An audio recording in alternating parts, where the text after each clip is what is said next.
اصدقائي، كنتمنى تكونوا بخير وعلى خير وبصحه جيده. رجعتي في الثامنه وطالع التاسعه، جبت لك اساتذه اللي غادي يعاونوك باش تجيب نقاط طالعه متفوقين ان شاء الله. المهم خليك مع الانترو ونبداو.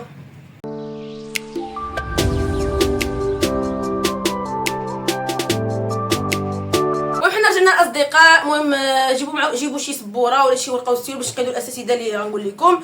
المهم دابا اول ماده هي الرياضيات. كنت كنتبع انا صراحه مع استاذ ربيع الغزواني، ولا استاذي معي، ولا كيتسمى بروف الوردي. وهاد الاساتذه كيشرحوا مزيان. من الاحسن تفرج فيهم من الاولين عاد تمشي للقسم باش تكون فاهم، زعما فهمتي الدرس جوج مرات وغادي تكون فاهم الدرس مزيان. المهم دوزو للماده الثانيه اللي هي اللغه العربيه، اللي هي عندنا قناه الاستاذ لقمان، حتى هو كيشرح مزيان الدروس. كنت كنفهم منه، كيشرح الدروس اللغويه وداكشي مزيان كله.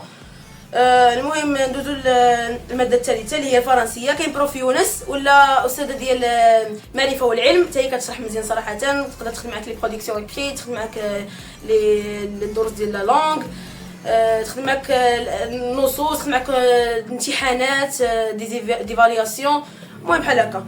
وندوزو الماده الاخرى اللي هي عندنا اس في تي. كاين احسن استاذ في يوتيوب ديال الاس في تي اللي استاذ عيسي تي في. عيسي تي في كيشرح صراحه، كيشرح داكشي مزيان.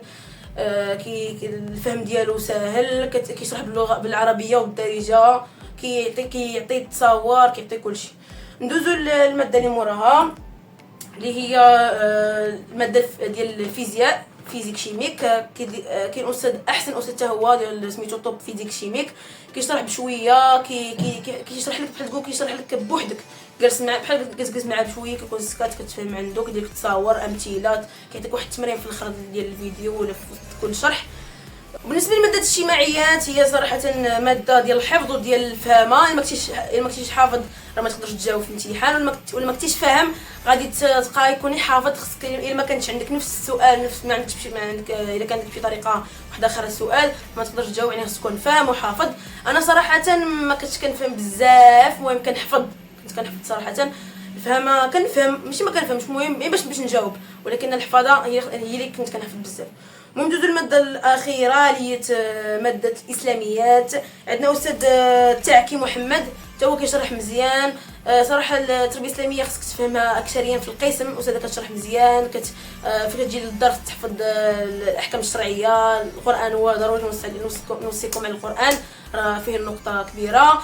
تحفظ الشروحات، تحفظ الدروس، تفهمهم ضروري تفهمهم، عاد تحفظ. خصك تعيش مع القصه ديال الدرس، تعيش معاها وعاد تحفظه.